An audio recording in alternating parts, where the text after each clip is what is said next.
નર્મદા જિલ્લાના ગરુડેશ્વરમાં તત્કાલીન ઉચ્ચ અધિકારીઓને ફાળવાયેલી સરકારી જમીન પર મંજૂરી વગર કરાયેલા બાંધકામ સામે વહીવટી તંત્રએ કડક કાર્યવાહી હાથ ધરી છે।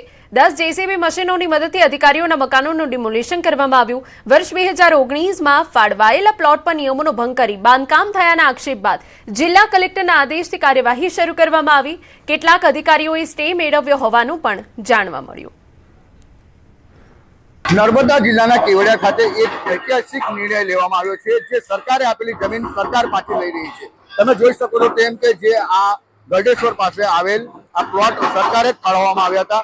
ઉચ્ચ અધિકારીઓને ક્લાસ 1 અધિકારીઓને આ પ્લોટ ફાળવવામાં આવ્યા હતા। એમની શરત એટલી હતી કે જે અધિકારીઓ છે જેઓ પોતે જાતે રહી શકે અને પોતાના મકાનમાં રહી અને સ્ટેચ્યુ ઓફ યુનિટીની આજુબાજુ જ રહી શકે। ત્યારે જે શરત ભંગ કરી છે જે અધિકારીઓએ મકાનો તો બનાવી દીધા પાકા કરોડો રૂપિયાના જે મકાનો બનાવેલા છે જેને હાલ ડિમોલેશનની કામગીરી ચાલી રહી છે।